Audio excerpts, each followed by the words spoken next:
آب زمزم خورده بودم آب شورا کی خورم آب زمزم خورده بودم آب شورا کی خورم بادشاہی کرده بودم پاسبانی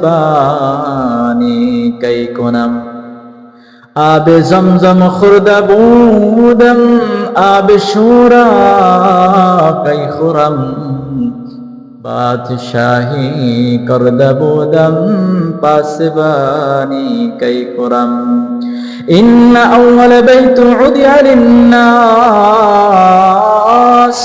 الذي ببكة مباركا وهدى للعالمين من حج لله فلم يرفث ولم يسفق رجع كيوم ولدتك أمه আল্লাহ রাব্বুল আলামিন তিনি বলেন ইন্না আউওয়ালা বাইতিন উদিয়া লিন-নাস লাল্লাযী বিবাক্কাতা মুবারাকান ওয়া হুদাল লিল-আলামিন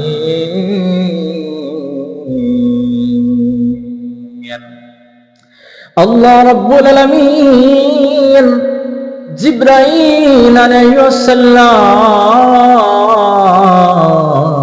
কে যখন বললেন যে তোমরা ইবাদত করবা, তোমাদের ইবাদতের পাশাপাশি আমি একদল মানুষদেরকে আমি সৃষ্টি করব যারা আমার ইবাদতে তারা মগ্ন থাকবে।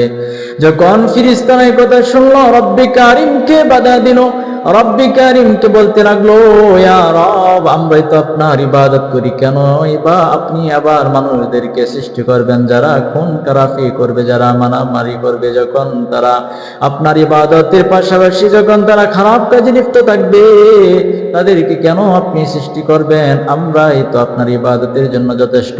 যখন জিবরাইল আলাইহিস সালাম রব্বে কারীমকে এই কথা বললেন, রব্বে কারীম গুচ্ছা করলেন, আর সকল ফেরেশতারা গুচ্ছাকে ভাঙানোর জন্য রব্বে কারীমের ইবাদত করবার জন্য আসমানের উপরে বাইতুল মামুরে সমস্ত ফেরেশতারা তারা ইবাদত করা শুরু করলো। যখন তারা পাপ করার পরে, ভুল করার পরে রব্বে কারীমের কাছে ক্ষমা চাইতে লাগলো, রব্বে কারীমের এই দৃশ্যটা ভালো লাগলো। তারা ভুল করার পরে তারা রবের কাছে ক্ষমা চাইতে লাগলো, আর রব্বে কারীম বলতে লাগলো, আমি যে সকল আমার বান্দা এবং বান্দীদেরকে দুনিয়াতে পাঠাবো তারা যখন গুনাহ করবে, তারা যখন পাপ কাজে লিপ্ত থাকবে, মারামারি করবে, হানাহানি করবে, খুন খারাপি করবে, তারা কিভাবে তাদের পাপ গুলাকে মোচন করবে? তখন রব্বে কারীম ফেরেশতাদেরকে বললেন, জিবরাইল যাও যাও বাইতুল মামুরের সরাসরি নিচে একটা ঘর বানাও, যে ঘরে আমার গুনাহগার বান্দা এবং বান্দীরা তারা আমি রবকে স্মরণ করবে, আমি রবের ঘরটাকে তওয়াফ করবে, তাদের গুনাহগুলাকে আমি রব্বে কারীম মাফ করব, এমন একটা ঘর বানাও।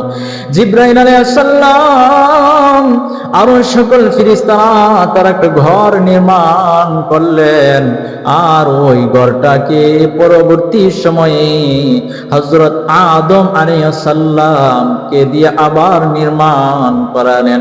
সর্বপ্রথম যখন জিবরাইলের পরে আদম আলাইহিস সালামকে দিয়ে যখন ওই ঘরকে আবার পুনর্নির্মাণ করলেন, পুনর্নির্মাণ করার পর হাদিসের ভিতরে আসছে, তারপরে সুম্মা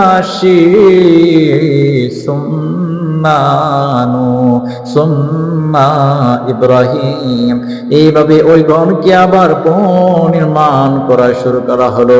আর আদম আলাইহিস সালাম কি প্রথম যখন ওই ঘরকে নির্মাণ করার জন্য আদেশ করলেন, রব্বে কারীম আমার তেলাওয়াতকৃত আয়াতের ভিতরে ডাক দিয়ে বলেন, ইন্না আউওয়ালা বাইতি উদিয়া লিন-নাস লাল্লাযী বিবাক্কাতা মুবারাকান ওয়া হুদাল লিল-আলামিন। আল্লাহ রাব্বুল আলামিন পৃথিবীর প্রথম মানুষকে দিয়ে যখন ওই ঘর নির্মাণ করালেন, সেই ঘরটা কোনো বসবাসের ঘর ছিল না, সেই ঘরটা ইবাদতের ঘর ছিল। আদম আলাইহিস সালামকে বললেন, প্রথম মানুষ দিয়ে প্রথম ঘরটা আমি নির্মাণ করিয়েছি আমার ইবাদত করবার জন্য। সুবহানাল্লাহ। আর সেই ঘরের ভিতরে উযিয়া লিন-নাস, মানুষরা, সারা পৃথিবীর মানুষরা তারা আমার ওই ঘরটাকে তওয়াফ করবে, তারা আমার ঘরের পাশে, তারা মাকামে মাহমুদে তারা দাঁড়ায় দাঁড়ায় দোয়া করবে, আমি রব্বে কারিম কবুল করব। তারা যখন হাউজে কাউসারের পানি পান করে আমার কাছে দুটা হাত তুলে মুনাজাত করবে, আমি তাদের দোয়াকে কবুল করব। সেই জায়গার ভিতরে হাজরে আসওয়াদ আছে, যেই জায়গার ভিতরে যখন আমার গুনাহগার বান্দা এবং বান্দিরা তারা চুম্বন করবে, আমি রব্বে কারিম তাদের জীবনের সমস্ত কৃতকর্মের গুনাহগুলোকে রব্বে কারিম মাফ করে দিব। সুবহানাল্লাহ। এই জন্য রব্বে কারিম বলেন, ইন্না আউয়ালা বাইতি উযিয়া লিন-নাস লাল্লাযী বিবাক্কাতা মুবারাকাও ওয়া হুদাল লিল আলামিন। আল্লাহ রাব্বুল আলামিন তিনি বলেন, নিশ্চয় আমি পৃথিবীর প্রথম ঘর বাইতুল্লাহকে নির্মাণ করলাম, আমি আদমকে দিয়ে নির্মাণ করালাম। নির্মাণ করানোর পরে রব্বে কারিম বলেন, উযিয়া লিন-নাস, পুরো পৃথিবীর মানুষরা সেই আমার ঘর কাবাকে তারা তওয়াফ করবে। লাল্লাযী বিবাক্কাতা মুবারাকাও, আর সেই ঘরের চতুর্পাশে, সেই ঘরের ভিতরে আমি রব্বে কারিম লাল্লাযী বিবাক্কাতা মুবারাকা, আমি বরকতময় হিসাবে সেই ঘরের চতুর্পাশটাকে, সেই ঘরটাকে আমি রব্বে কারিম বরকতময় করে দিব। সুবহানাল্লাহ। ওয়া হুদাল লিল আলামিন। আল্লাহ রাব্বুল আলামিন বলেন, পুরো পৃথিবীর জন্য সেই ঘরটা হবে তাদের জন্য নিদর্শন, তাদের ভালোবাসার জায়গা হবে আমার ঘর বাইতুল্লাহ। সুবহানাল্লাহ। এই জন্য রাসূল আরবি তিনি ডাক দিয়ে বলেন, মান হাজ্জালিল্লাহ ফালাম ইয়ারফাস ওয়া লাম ইয়াসফাক রাজাআকা ইয়াউমিন ওয়ালাদাতকা উম্মুহু। রাসূল বলেন, যে ব্যক্তিরা ইহরাম বেঁধে তারা বাইতুল্লাহর হাজী সাহেব হয়ে তারা বাইতুল্লাহ হজ করবার জন্য যায়, ফালাম ইয়ারফাস ওয়া লাম ইয়াসফাক, তারা কারো সাথে খারাপ আচরণ করে না, কারো সাথে খারাপ কোনো কথা বলে না, তাদের দ্বারা কারো ব্যক্তিরা কষ্ট পায় না, সাথীরা কষ্ট পায় না। তারা যখন ইহরাম বেঁধে বাইতুল্লাহ চলে যায়, রাসূল বলেন, তারা বাইতুল্লাহ যাওয়ার পরে কারো সাথে খারাপ আচরণ করে না, কাউকে গালি দেয় না, কারো সাথে তারা মন্দ কথায় লিপ্ত হয় না।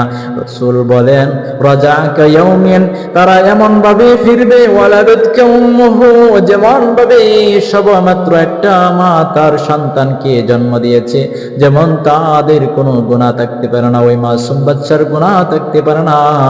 রাসূল বলেন, যারা ইহরাম বেঁধে হজ করতে যায় বাইতুল্লাহর ভিতরে, তারা রাজাকা ইয়াউমিন, তারা ওই দিন এমন ভাবে ফিরে আসবে, ওয়ালাদাতকা উম্মুহু, তার মা একটা সন্তান জন্ম দিলে যেমন ভাবে ওই সন্তানের গুনাহ থাকতে পারে না, এমন ভাবে নিষ্পাপ হয়ে ওই সকল হাদিস সাবরা তারা ফিরে আসবে। সুবহানাল্লাহ। এই জন্য আল্লাহ রাব্বুল আলামিন তিনি বলেন, বাইতুল্লাহর ভিতরে মাকামে মাহমুদ আছে, যে জায়গার ভিতরে দাঁড়ায় মুনাজাত করলে আমি রব্বে কারিম কবুল করব। রাসূল আরো বলেন, ইশরিনা লিন-নাসিরিন, যেই জায়গার ভিতরে, যেই জায়গাটাকে দেখলে তাকাইয়া তাদের আমল নামায় ইশরিনা লিন-নাসিরিন, 20টা রহমত, 20টা নেকি তাদের আমল নামায় দেওয়া হয়। সুবহানাল্লাহ। পৃথিবীতে এমন অনেক বস্তু আছে যেইগুলাকে চক্ষু দ্বারা তাকাইয়া দেখলে রব্বে কারিম লাভ দিয়া তাদেরকে সওয়াব দ্বারা ঈমান হিসাবে তাদেরকে কবুল করা হয়। বাইতুল্লাহকে যদি কেউ নজর করে তাকায় দেখে, আল্লাহ রাব্বুল আলামিন বাইতুল্লাহ নজর করে তাকানোর কারণে তাদেরকে সব দিবে। কিন্তু পৃথিবীর বুকে বহু মসজিদ আছে দৃষ্টিনন্দন। আমাদের বাংলাদেশের টাঙ্গাইলে বড় বড় মসজিদ আছে, যেই জায়গায় 201 গম্বুজ মসজিদ, যেই পাথর বিদশ থেকে আইনা ওই ঘরটাকে নির্মাণ করা হয়েছে রবের ঘর মসজিদকে, কিন্তু ওই ঘরের দিকে তাকাইলেও কোনো সব হবে না। আমাদের মাইগান সিংহে এমন এক মসজিদ আছে মদিনা মসজিদ নাম, ওই মসজিদও যদি কোনো ব্যক্তি তাকায় দেখে তাহলে তার কোনো সব হবে না।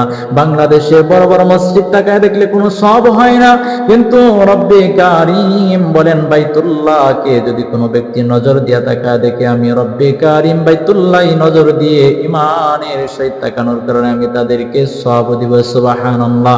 কোনো ব্যক্তি যদি কোরআন শরীফের দিকে নজর দিয়া তাকায় তাহলে আমি নেক দেই, তাদেরকে সওয়াব দেই। কোনো ব্যক্তি যদি কোনো উলামায়ে কেরামের দিকে তাকায় নেক সুরতে, তাহলে আমি তাদের সগীরা গুনাহগুলোকে আমি রব্বে কারিম মাফ করে দেই। আরো আছে যারা মার দিকে নজর দিয়ে তাকাবে, আমি রব্বে কারিম তার মার দিকে তাকানোর কারণে আমি রব্বে কারিম তাদেরকে আমি তাদের আমল নামায় আমি সওয়াব দেই, নেকি দেই। সুবহানাল্লাহ।